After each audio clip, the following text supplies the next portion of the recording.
Hello students, how are you? Welcome to my YouTube channel chemistry with engineer Arvind Thakur.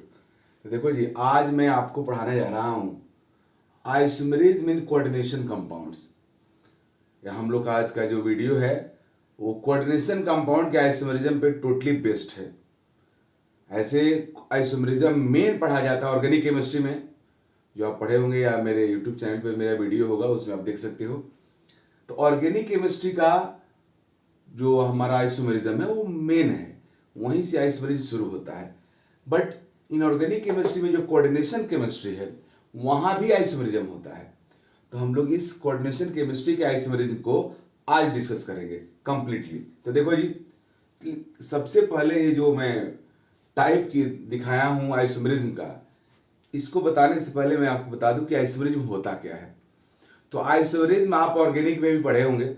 Isomerism का definition होता है कि isomerism एक phenomena और प्रोसेस है जिससे more than one compound possible होता है from only one molecular formula. That means isomers are those compounds which have same molecular formula but they have different properties। Means ऐसे कंपाउंड्स जो हैं तो डिफरेंट, अलग अलग मैनर्स में, बट सबका मोलिकुलर फॉर्मूला क्या है, सेम है। तो सभी कंपाउंड्स को आपस में बोलेंगे आइसोमर्स, और इस फिनोमेना को बोलते हैं आइसोमेरिज्म। ओके, तो अब हम लोग आइसोमेरिज्म को शुरू करने जा रहे हैं। बट इसको शुरू करने से पहले फिर मैं आपके बताना चाहूँगा, वैसे तो मैं अपने यूट्यूब चैनल के बारे में बोलता नहीं हूँ जल्द, लेकिन मुझे अब लगता है कि नहीं, अब बोलना ज़रूरी है, क्योंकि बोलने से ही कई लोगों को पता चलता है। तो मैं चाहता हूँ कि अगर मेरे चैनल को अब तक आप सब्सक्राइब नहीं किए हो तो डेफिनेटली करो। अगर किए हो तो वीडियो देखो लास्ट तक, और फिर आपको डेफिनेटली समझ में आएगा। समझ में आता है तो पक्का लाइक करो। तो चलिए स्टार्ट करते हैं आइसोमेरिज्म के टाइप को। आइसोमेरिज्म का दो ब्रॉड कैटेगरी है। वन को हम लोग बोलते हैं, वन हमारा है स्ट्रक्चरल आइसोमेरिज्म। स्ट्रक्चरल आइसोमेरिज्म, इसको कॉन्स्टिट्यूशनल भी बोला जाता है, बट यहाँ पे स्ट्रक्चरल ही काफ़ी है। कॉन्स्टिट्यूशनल हम लोग ऑर्गेनिक केमिस्ट्री में बोलते हैं, ज़्यादा वहाँ बेटर रहता है। तो वो हमारा आइसोमेरिज्म का दो ब्रॉड कैटेगरी है। पहला स्ट्रक्चरल आइसोमेरिज्म एंड दूसरा है हमारा स्टीरियो आइसोमेरिज्म। अब स्ट्रक्चरल आइसोमेरिज्म के कितने सारे टाइप्स हैं? तो स्ट्रक्चरल आइसोमेरिज्म का पहला टाइप है ionization isomerism. Ionization isomerism. Second है लिंकेज आइसोमेरिज्म। आइसोमेरिज्म को शॉर्ट में लिख दिया आईएसओ। थर्ड इज सॉल्वेट और हाइड्रेट आइसोमेरिज्म। इसको सॉल्वेशन और हाइड्रेशन आइसोमेरिज्म भी हम लोग बोलते हैं। Fourth is coordination isomerism. This is very very important, ये बहुत बहुत इंपॉर्टेंट है। Fifth is coordination position isomerism. Sixth is ligands isomerism and seventh is polymerization isomerism. ये हमारे स्ट्रक्चरल आइसोमेरिज्म के टाइप्स हुए। अब देखो बाबू, इसमें जितने भी मैं टाइप पढ़ाया हूं, इसमें से टॉप फोर जो है, फर्स्ट सेकंड थर्ड फोर, ये एनसीईआरटी में है। एनसीईआरटी का मीनिंग यह हुआ कि आपके 12th क्लास के बोर्ड के सिलेबस में है। जो 12th के स्टूडेंट्स बोर्ड एग्जाम दे रहे हैं उनके लिए मैं बता दूं कि ये 12th बोर्ड के सिलेबस में है। But 5th 6th and 7th, ये तीनों जो मैं दिखा यहाँ पढ़ा रहा हूँ, यह हमारे बोर्ड के सिलेबस में नहीं है, मीन्स एनसीईआरटी में नहीं है। बट ये बहुत इंपॉर्टेंट है। ये जेईई एडवांस एग्जाम में आ सकते हैं, और थोड़ा बहुत कॉन्सेप्ट चेंज करके आता भी है, और नीट में आ सकता है, जेईई मेन में आ सकता है। इसलिए ये सब सेक्शन को भी जानना जरूरी है। अब यहां मैं क्लास में जो टाइप लिखा हूं यह है पॉलीमराइजेशन आइसोमेरिज्म। तो ये थोड़ा अलग है, मैं बताऊंगा आगे जब इसको पढ़ाऊंगा तो कि ये है क्या। क्योंकि आइसोमेरिज्म में अभी मैं बोला हूं कि आइसोमेरिज्म फिनोमेना में मोलिकुलर फॉर्मूला तो सेम रहते हैं, वो तो चेंज होता नहीं है, बट यहाँ तो पॉलीमराइजेशन हो रहा है, इसलिए थोड़ा अलग है, मैं डिस्कस करूंगा। But these are the types of structural isomerism. Now I am going to switch over stereo isomerism. Organic chemistry में आपको पढ़ाया जाता है डिटेल में स्टीरियो आइसोमेरिज्म। बट यहाँ स्टीरियो आइसोमरिज्म को उतना बड़ा डिस्कशन नहीं होगा, कोऑर्डिनेशन केमिस्ट्री में लिमिटेड ही हम लोग को पढ़ना है। बट फिर भी स्टीरियो आइसोमरिज्म को हम लोग स्पेस आइसोमरिज्म बोलते हैं। इस स्टीरियो आइसोमरिज्म को हम लोग स्पेस आइसोमरिज्म भी बोल सकते हैं। Space isomerism.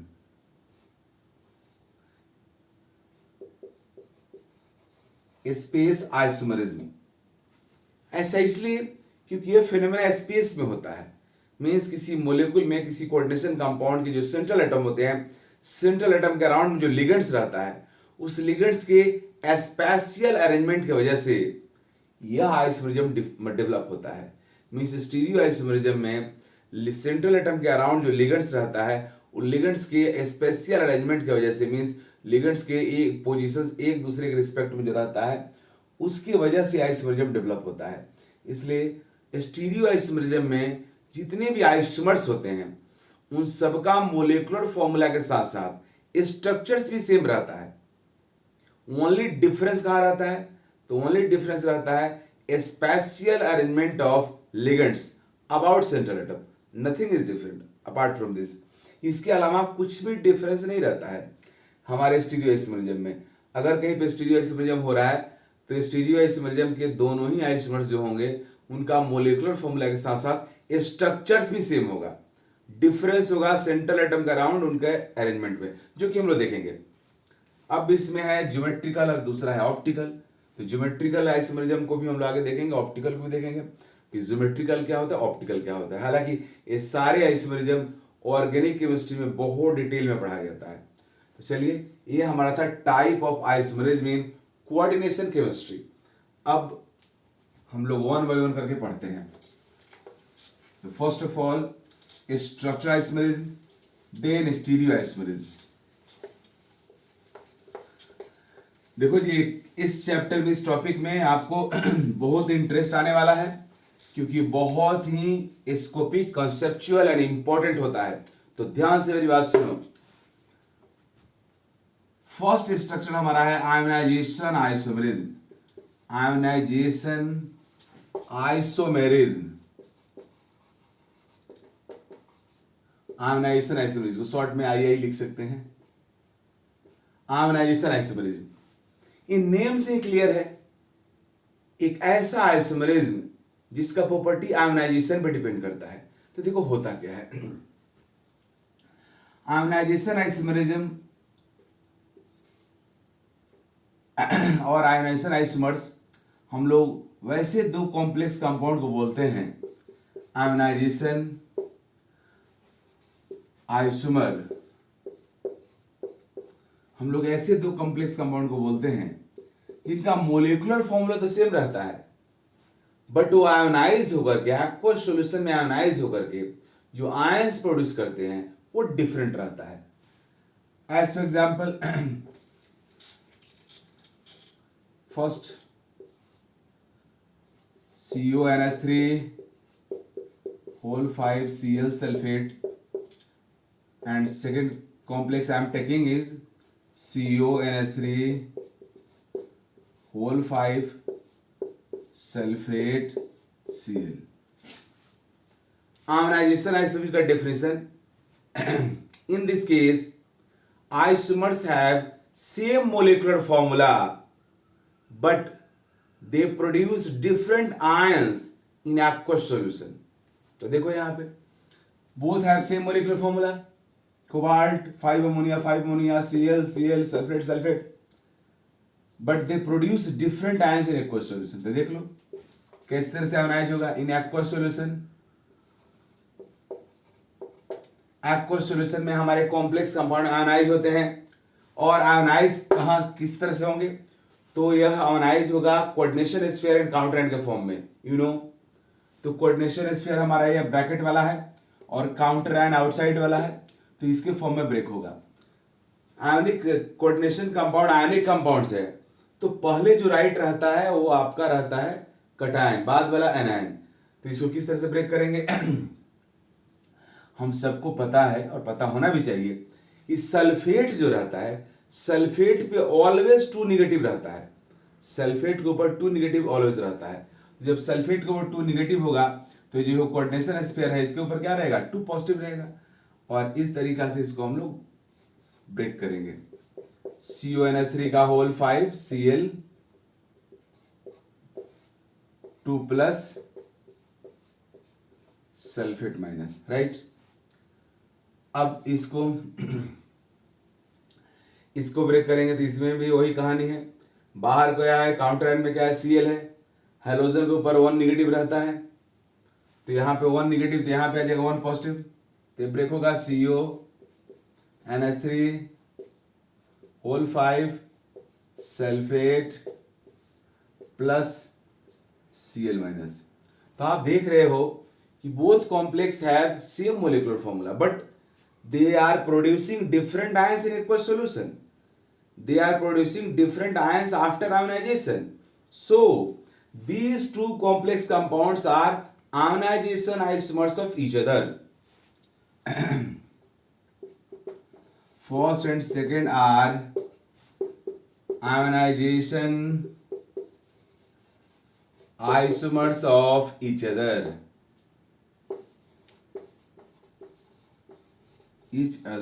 ओके जी, तो यह हमारा हुआ आयोनाइजेशन आइसोमर्स। अब हम लोग आगे बढ़ते हैं और दूसरी मीन्स इसके बारे में एक दो और एग्जांपल लेते हैं। लेकिन एक दो और एग्जांपल लेने से पहले यहाँ हम लोग फिनोमेना को ऑब्जर्व करने जा रहे हैं। देखो जी, अब तक के जितने भी एग्जाम्स हुए हो, जेईई मेन हो, नीट हो, जेईई एडवांस हो, ऑल एग्जाम्स में आपसे क्वेश्चन नहीं पूछा गया है कि रिलेशन क्या है, means which two coordination compounds are ionization isomers of each other, या what's the relation between first and second complex compound. But I think मुझे ऐसा लगता है कि अब के एग्जाम्स में ये भी पूछेगा कि what are the conditions for showing ionization isomerism by complex compound. किसी कॉम्प्लेक्स कंपाउंड को आयोनाइजेशन आइसोमेरिज्म शो करने के लिए क्या कंडीशन होना चाहिए? क्या दुनिया का all complex compound coordination isomerism show कर सकता है? तो नो, इसका आंसर यहीं पे है। देखो जी, कोऑर्डिनेशन आइसोमर्स दोनों एक दूसरे का क्यों हुआ? क्योंकि दोनों ने अलग अलग आयन प्रोड्यूस किया। दोनों ने डिफरेंट आयन्स प्रोड्यूस क्यों किया? क्योंकि आप देख लो, फर्स्ट कोऑर्डिनेशन कंपाउंड में जो काउंटर आयन है सेकेंड में लिगेंड हो गया है। फर्स्ट में जो लिगेंड है सेकेंड कॉम्प्लेक्स कंपाउंड में वो काउंटर आयन हो गया। ये तभी हुआ। अब ऐसा हुआ तभी जाकर के आयोनाइजेशन आइसोमेरिज्म पॉसिबल हुआ और डिफरेंट आयंस प्रोड्यूस किया। इसका जो अंदर का Cl है बाहर आ गया, इसका बाहर का जो सल्फेट है अंदर आ गया इसमें। तो इससे क्या कंक्लूजन निकल रहा है, इससे आपको क्या कॉन्सेप्ट डेवलप हो रहा है? तो कॉन्सेप्ट यह डेवलप हो रहा है कि वही complex compound ionization isomerism show कर सकता है जिसके पास एटलीस्ट वन ऐसा लिगेंड हो जो काउंटर आयन को रिप्लेस कर सके। यस, Cl काउंटर आयन को रिप्लेस करके बाहर आ गया तभी तो आयोनाइजेशन आइसोमेरिज्म हुआ। अगर ये बाहर नहीं आता तो फिर ये नहीं हो पाता। तो this is the necessary condition for showing ionization isomerism, and this condition is complex must has at least one ligand which can replace counter ion. As for example, हमारे कॉम्प्लेक्स के पास कम से कम एक ऐसा लिगेंड होना चाहिए जो काउंटर आयन को replace कर सके। अगर ऐसा होगा तो आयोनाइजेशन आइसोमेरिज्म होगा, otherwise not. As for example CONH3 का होल 6 Cl3, इस कॉम्प्लेक्स को देखो। यह कॉम्प्लेक्स आयोनाइजेशन आइसोमेरिज्म नहीं शो कर सकता है। क्यों? क्योंकि हमारे इस कॉम्प्लेक्स के पास जितने भी लिगेंड्स है, ऑल लिगेंड्स न्यूट्रल लिगेंड्स है, अमोनिया है, और काउंटर आयन जो रहता है वो आयन रहता है, आइदर नेगेटिव या पॉजिटिव हो सकता है। तो a neutral species never replace ionic species, that's why replacement of counter is not possible here. Means ये अमोनिया तुम्हारा बाहर निकल के नहीं जा सकता है और बाहर का Cl को अंदर नहीं कर सकता है, इसलिए यहाँ पे ऑल लिगेंड्स न्यूट्रल है, इसलिए यह अमोनिया बाहर नहीं जा सकता है, इसलिए यह कॉम्प्लेक्स कंपाउंड आयोनाइजेशन आइसोमेरिज्म नहीं शो कर सकता है। मीन्स आयोनाइजेशन आइसोमरिज्म शो करने का नेसेसरी कंडीशन क्या हुआ? Only those complex compound can show ionization isomerism which have at least one ligand which can replace counter ion, right? अगर ऐसा नहीं है तो आयोनाइजेशन आइसोमरिज्म शो नहीं करेगा, इसलिए यह कॉम्प्लेक्स नहीं कर सकता है। लेकिन यह कॉम्प्लेक्स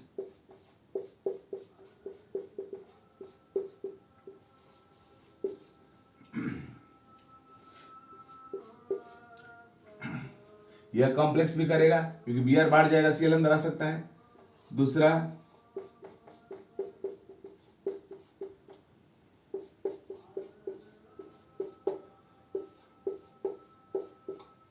ये कॉम्प्लेक्स भी कर सकता है। कैसे जी? ये नाइट्रेट है, नाइट्रेट के पास -1 रहता है, ये निगेटिव है, ये बाहर जा सकता है और सल्फेट अंदर आ सकता है। तो ये दोनों कॉम्प्लेक्स आयोनाइजेशन आइसोमरिज्म शो करेगा, बट यह कॉम्प्लेक्स आयोनाइजेशन आइसोमरिज्म शो नहीं करेगा। तो इस चीज को दिमाग में रखना आप सब, ये बहुत इंपॉर्टेंट फैक्ट है और ये आपके एग्जाम्स में आ सकता है और आप इसका आंसर तभी करोगे जब इस चीज को आप समझते रहोगे।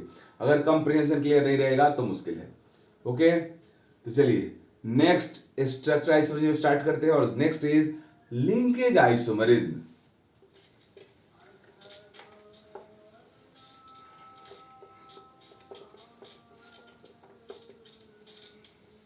लिंकेज आइसोमरिज्म,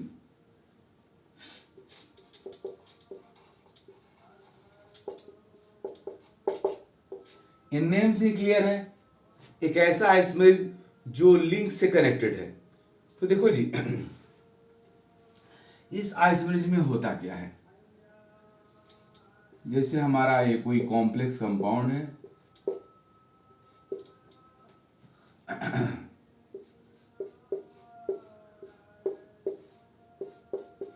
यह कॉम्प्लेक्स कंपाउंड है, गौर से देखो। मैं आप सबको बताया हूं कि NO2 एक एम्बीडेंटेड लिगेंड है।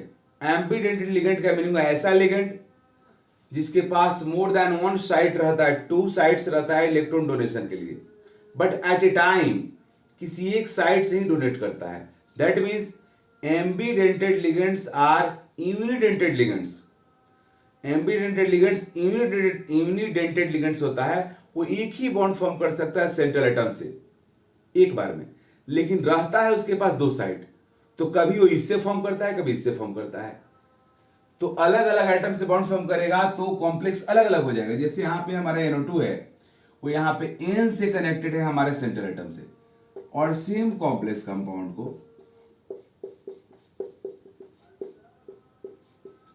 अगर आप यह जो लिगेंड है वो अगर ऑक्सीजन साइड से कनेक्ट हो जाता है सेंट्रल एटम से, तो बदल गया। दोनों कॉम्प्लेक्स का मोलिकुलर फॉर्मूला एग्जैक्टली सेम है। डिफरेंस कहां पे है? डिफरेंस है ओनली कनेक्टिविटी पर। किसका? एक एम्बीडेंटेड लिगेंड्स का कनेक्टिविटी सेंट्रल एटम से दोनों कॉम्प्लेक्स में डिफरेंट है। इसमें नाइट्रोजन से कनेक्टेड है और इसमें ऑक्सीजन से कनेक्टेड है।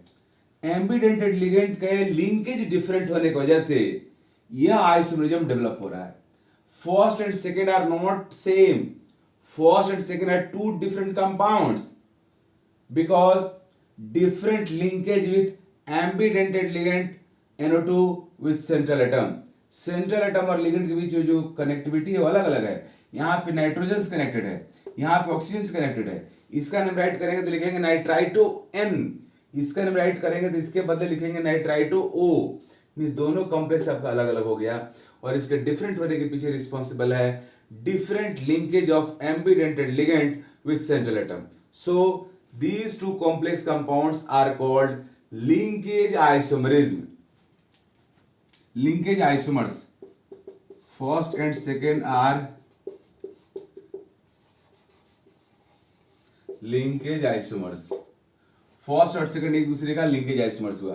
तो लिंकेज आइसोमर में क्लियर हो गया क्या है कॉन्सेप्ट? कॉन्सेप्ट है कि लिंकेज आइसोमरिज्म में आइसोमर्स का मोलिकुलर फॉर्मूला सेम, लेकिन एक पर्टिकुलर एम्बीडेंट लिगेंड का कनेक्टिविटी सेंट्रल एटम के साथ अलग अलग रहता है, लिंकेज अलग अलग रहता है, जिसकी वजह से यह आइसोमरिज्म डेवलप होता है। तो फर्स्ट और सेकंड हुआ linkage isomers of each other. अब यहाँ पे कोई पूछे कि what's the condition for showing linkage isomerism. तो यहां तो क्लियर है कंडीशन। कंडीशन यह है कि complex must has at least one एम्बीडेंटेड ligands. Condition for linkage isomerism, तो यहां पे क्या कंडीशन होगा? कंडीशन यह होगा complex must has at least one एम्बीडेंटेड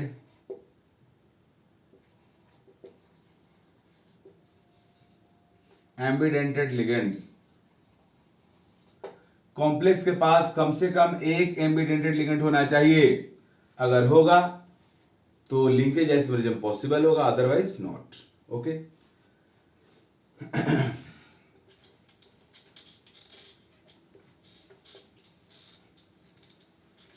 now I am going to switch over solvate isomerism or hydrate isomerism. Solvate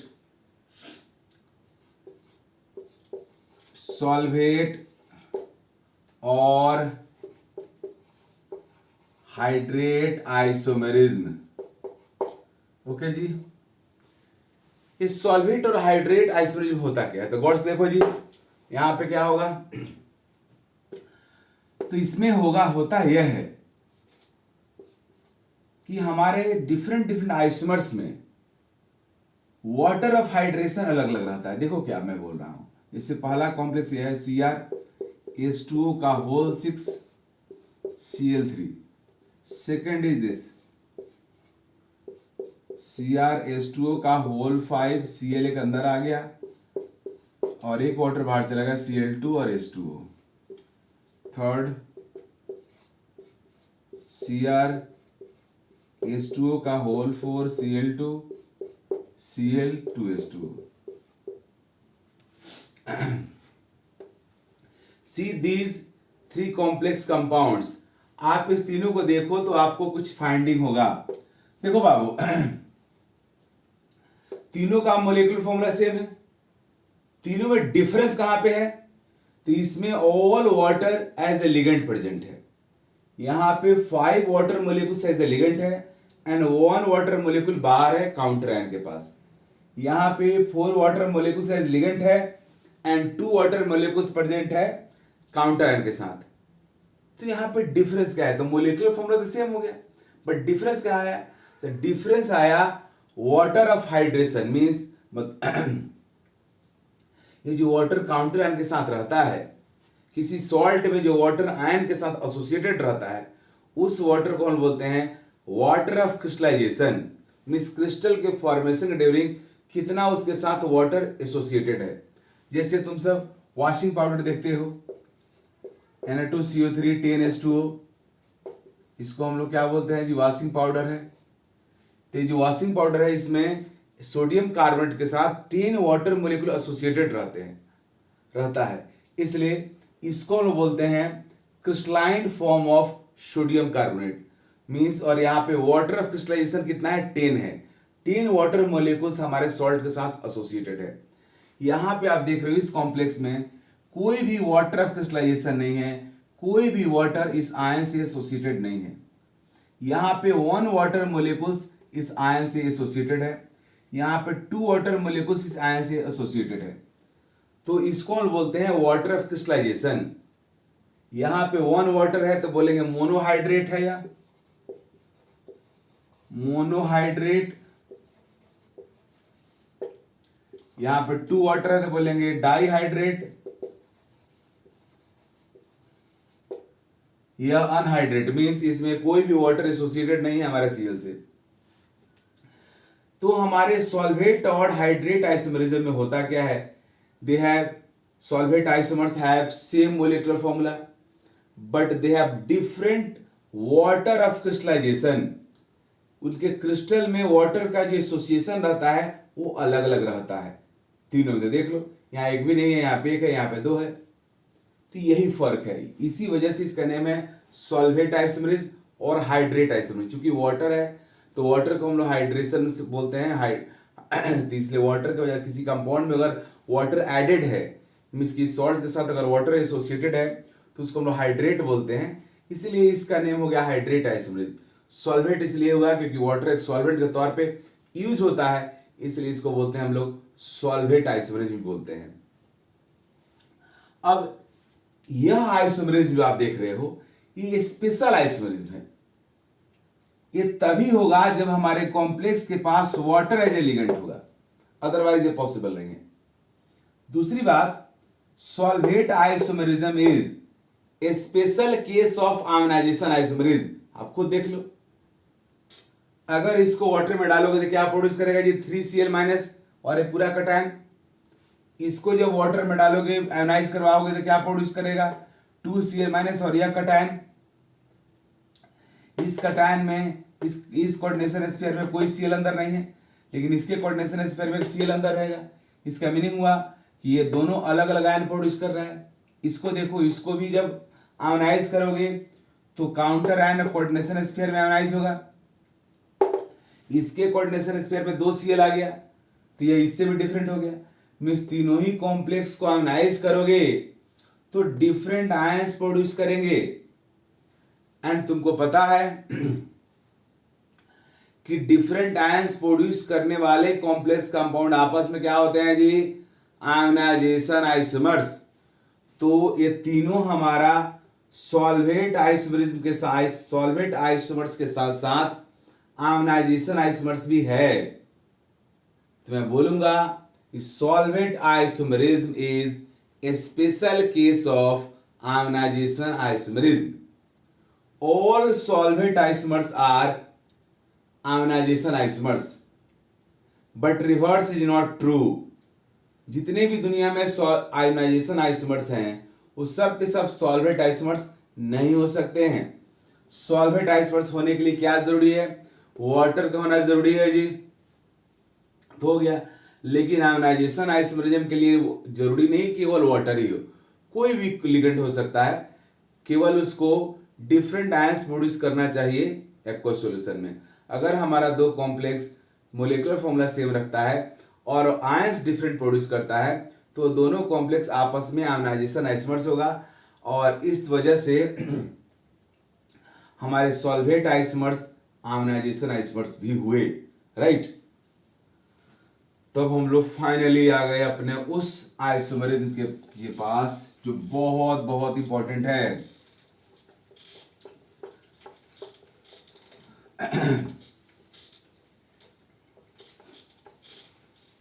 चलिए देखिए जी,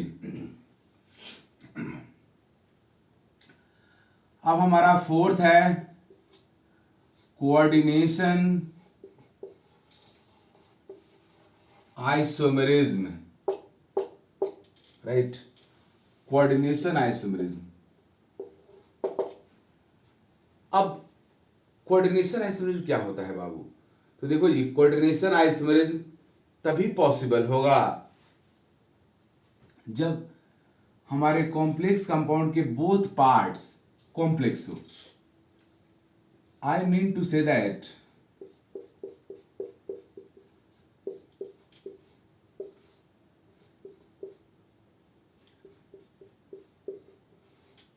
if your complex is like this, अगर इस तरह का कॉम्प्लेक्स है तभी कोऑर्डिनेशन आइसोमेरिज्म होता है। कोऑर्डिनेशन आइसोमेरिज्म में दोनों ही पार्ट जो हमारा कॉम्प्लेक्स का रहता है वो कॉम्प्लेक्स रहता है। मींस अगर इसको मानते हो कोऑर्डिनेशन स्फीयर तो ये कॉम्प्लेक्स है, अगर इसको मानते हो काउंटर आयन तो भी कॉम्प्लेक्स है, अगर इसको मानते हो कोऑर्डिनेशन स्फीयर तो कॉम्प्लेक्स है, इसको मत तो मानोगे काउंटर आयन भी कॉम्प्लेक्स है। मींस यहाँ पे दोनों पार्ट कॉम्प्लेक्स है। अगर कॉम्प्लेक्स कंपाउंड का बोथ पार्ट कॉम्प्लेक्स हो तब भी उस कॉम्प्लेक्स में कोऑर्डिनेशन आइसोमेरिज्म हो सकता है। कोऑर्डिनेशन आइसोमेरिज्म में क्या होता है जी, तो कोऑर्डिनेशन आइसोमेरिज्म में हम लोग करते क्या है बाबू कि लिगेंड्स को एक्सचेंज कर देते हैं। जैसे यहाँ से एक अमोनिया को उठाओ और यहाँ ले जाकर रख दो, और यहाँ से एक CN को उठाओ इसमें लेकर ला कर रख दो, तो कॉम्प्लेक्स बदल जाएगा लाइक दिस। CONH3 का होल 5CN एंड CN का होल 5NH3, राइट। तो ये दोनों जो हमारे कॉम्प्लेक्स कंपाउंड हुए, दोनों का मोलिकुलर फॉर्मूला सेम है, कोई डिफरेंस नहीं है, ओवरऑल मोलिकुलर फॉर्मूला सेम है। डिफरेंस यह है कि लिगेंड्स का जो कॉम्बिनेशन है बदल गया। यहाँ पे कोबाल्ट वाला जो सेंट्रल एटम है उसके पास भी एक CN आ गया, और क्रोमियम वाला जो कॉम्प्लेक्स कंपाउंड है उसके पास भी एक अमोनिया चला गया। तो coordination isomerism is that isomerism where isomers are written on the basis of exchange of ligands. This isomerism is only possible when both part of complex are complexes, right? अब यहाँ पे लिगेंड्स को हम exchange करके right करते हैं, तो यहाँ पे फर्स्ट और सेकंड आपस में क्या हुआ जी? फर्स्ट और सेकंड आपस में हुआ coordination isomerism. Coordination isomers, first और सेकंड आपस में हुआ कोऑर्डिनेशन आइसोमर्स। ये तो मैं आपको बता दिया कोऑर्डिनेशन आइसोमरिज्म क्या है, लेकिन ये इंपॉर्टेंट क्यों है? तो ये इंपॉर्टेंट इसलिए है कि यहां आपसे पूछ सकता है कि how many possible coordination isomers of this complex, और कह सकता है कि right all possible coordination isomers of this complex. इस कॉम्प्लेक्स कंपाउंड के जितने भी पॉसिबल कोऑर्डिनेशन आइसोमर्स है सबको राइट करो। तो चलो राइट करते हैं। इस कॉम्प्लेक्स कंपाउंड के कितने कोऑर्डिनेशन आइसोमर्स हो सकते हैं, सबको हमें राइट करना है। तो हम लोग दो तो ऑलरेडी राइट कर चुके हैं, अब और देखते हैं क्या क्या हो सकता है। लेकिन आप सब खुद से पहले ट्राई करो, और खुद से ट्राई करो लिखने का। वीडियो को पॉज करके आप खुद से ट्राई करो, फिर इसको देखना। तो पहले इसको ट्राई करो कि इसके अलावा और क्या क्या हो सकता है।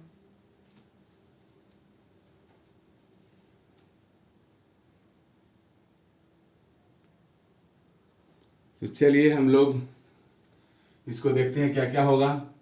तुम सब तो खुद से राइट कर लिया होगा।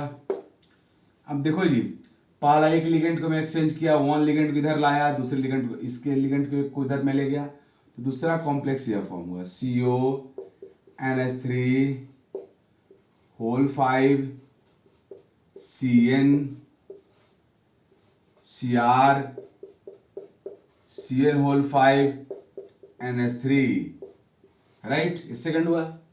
थर्ड, दो CN को लाएंगे, दो अमोनिया को ले जाएंगे, NH3 का होल 4 हो गया, और दो CN उधर से आ चुका है, इधर का दो अमोनिया उधर चला गया, तो CN का होल 4 होगा एंड NH3 का होल 2, राइट जी। तो तीसरा हुआ कोऑर्डिनेशन आइसोमर्स। अब फोर्थ, तीन को लाएंगे, तीन को ले जाएंगे, CO NH3 का होल 3 उधर चला गया, और उधर से 3 CN आ गया,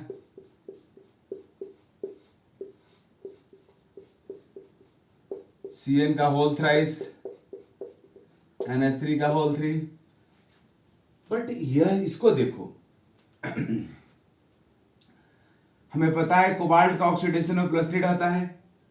जब भी कोबाल्ट कोऑर्डिनेशन और 6 वाला कॉम्प्लेक्स फॉर्म करता है, क्रोमियम का ये +3, इनका ऑक्सीडेशन +3 है। अमोनिया न्यूट्रल लिगेंड है तो 0 होगा, CN के ऊपर -1 रहता है तो -3, तो इसका +3 इसका -3, नेट चार्ज 0 हो गया। यहाँ पे और सेम कहानी, अमोनिया का 0, CN के ऊपर -1, 3 CN -3, तो यहाँ पे इस पे चार्ज 0 हो गया। मीन्स एक ऐसा कॉम्प्लेक्स बन गया जिसका कटायन वाले पार्ट पे भी 0 चार्ज हो गया और एनायन वाले पार्ट पे भी 0 हो गया। मीन्स अगर इसको कोऑर्डिनेशन स्फीयर मान रहे हो तो इसके ऊपर भी चार्ज 0 हो गया, और इसको काउंटर आयन मान रहे हो तो इसके भी चार्ज, इसका भी चार्ज 0 हो गया। इस तरह कॉम्प्लेक्स हो ही नहीं सकता है कोई ऐसा आयनिक कंपाउंड जिसके कटायन और आयन पे चार्ज 0 हो, वो पॉसिबल ही नहीं हो सकता है। इसलिए यह कॉम्प्लेक्स जो हम लिखे हैं वो रॉन्ग है, ये कॉम्प्लेक्स एग्जिस्ट नहीं करेगा, क्योंकि ऐसा करने पे आप देख रहे हो कि ये जो हमारा कॉम्प्लेक्स है इसके ऊपर 0 चार्ज लेटा जा रहा है, तो 0 चार्ज वाला कभी भी हमारा आयन हो ही नहीं सकता है। और कॉम्प्लेक्स कंपाउंड हमारा आयनिक कंपाउंड है यह, इसका पहला वाला पार्ट कटायन होता है, बाद वाला एनायन होता है, जबकि इस कॉम्प्लेक्स में ऐसा नहीं हो रहा है। इसलिए this is not proper coordination isomer of this complex, इस कॉम्प्लेक्स का यह आइसोमर नहीं हो सकता है। तो चौथा कौन होगा? तो 4Cl को लाओ और 4 अमोनिया को ले जाओ, वो हो सकता है। जब आपने 4Cl को लाया तो COCN का होल 4 हो गया एंड NH3 का होल 2 हो गया। इधर Cr NH3 का होल 4 Cn का होल 2।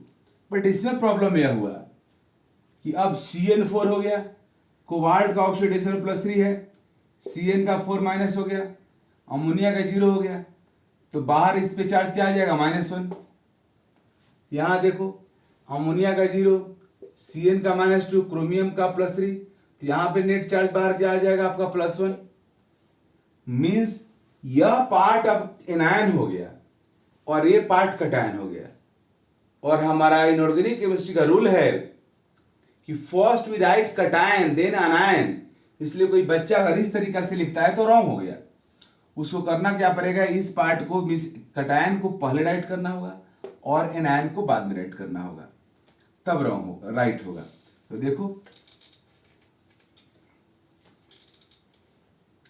अब हमारा 4 एक्चुअल में यह होगा Cr NH3 का होल 4 Cn का होल 2 और ये इधर रख लिखा जाएगा CO Cn का होल 4 NH3 का होल 2, राइट। और फिफ्थ क्या होगा? फिफ्थ होगा 5 लाओ, 5 तो 5 आएगा, तो इधर ही रहेगा यह NH3 का होल 5 Cn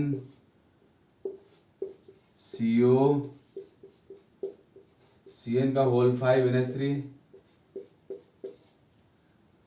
उसके बाद एक और क्या हो सकता है जी? तो ऑल 6 लिगेंड को एक्सचेंज कर दो, तो Cr NH3 का होल 6 CO Cn का होल 6। तो these are 6 coordination isomers of this compound, right. तो इस तरीका से आपको समझना होगा। अब इस चीज का और क्लियर कॉन्सेप्ट करने के लिए मैं 1-2 एग्जांपल और आपको दे रहा हूं।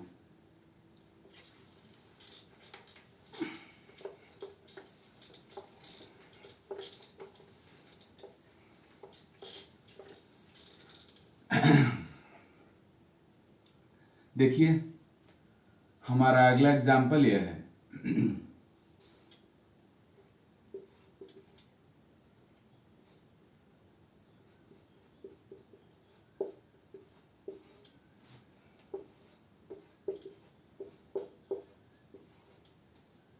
अब इसको देखना है कि इसके कितने कोऑर्डिनेशन आइसोमर्स हो सकते हैं। ये तो खुद ही एक है। दूसरा क्या होगा कि 1Cl को लाओ, 1 अमोनिया को ले जाओ,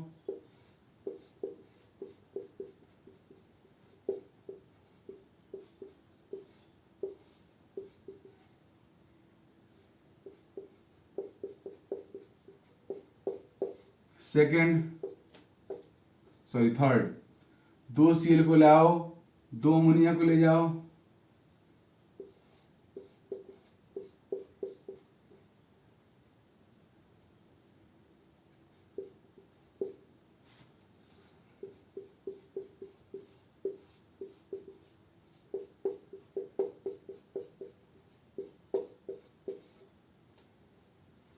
राइट। फोर्थ क्या हो सकता है? 3Cl को ला नहीं सकते हो। अब उसके बाद क्या होगा जी? क्योंकि दोनों का सेंटर एटम सेम है, तो अगर आप 4Cl को भी लाओगे और 4 अमोनिया को ले जाओगे तो फिर एक हो जाएगा। इस वजह से यही 3 होगा। अब लास्ट में चौथा क्या हो सकता है? तो ऑल Cl को इधर लाओ, ऑल अमोनिया को ले जाओ, तब भी एक ही रह जाएगा, क्योंकि सेंटर एटम तो सेम है। अगर आपने ऑल Cl को इधर लाया और ऑल अमोनिया को ले जाओगे तो इधर राइट वाला हो जाएगा तुम्हारा कटायन, उसको पहले लिखेंगे तो फिर सेम हो जाएगा, क्योंकि यहाँ पे सेंट्रल एटम क्या है? सेम है। इसलिए इसके बाद कुछ भी नहीं हो सकता है।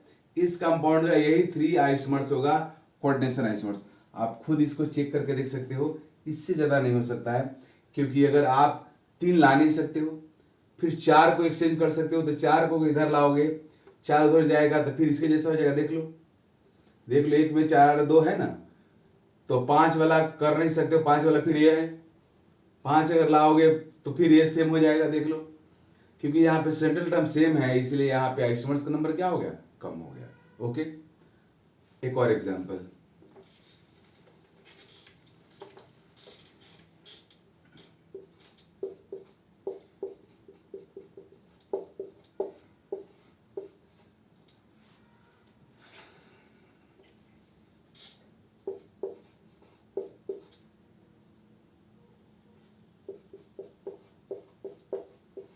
देखो जी, इसका राइट करना है ऑल पॉसिबल कोऑर्डिनेशन आइसोमर्स। एक तो खुद यही है।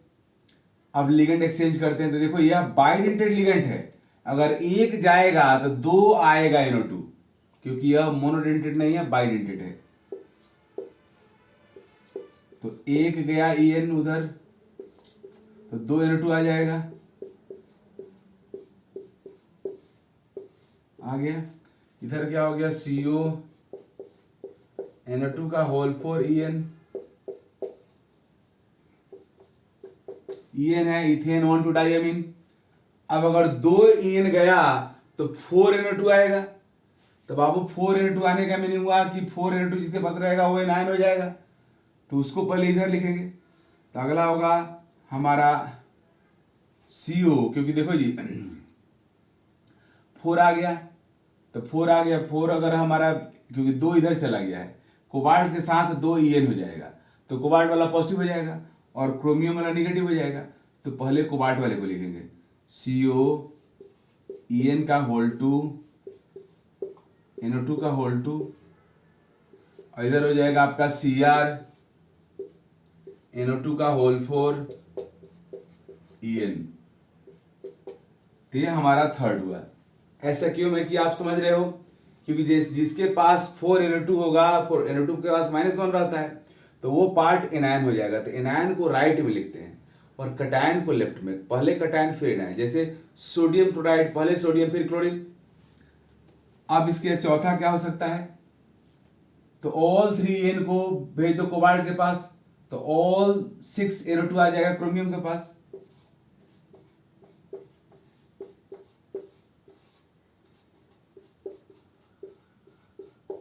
राइट, तो this complex has these 4 coordination isomers.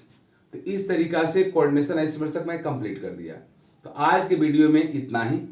अगले वीडियो में हम लोग इसके आगे वाले जो आइसोमर्स का पार्ट बचता है उसको पढ़ेंगे। ओके, तो आप अच्छे से पढ़ते रहो और मेरे कांटेक्ट में रहो, यूट्यूब चैनल मेरा देखते रहो, और इस तरह से आपको अच्छे अच्छे वीडियो मिलता रहेगा। Okay, thank you, bye bye.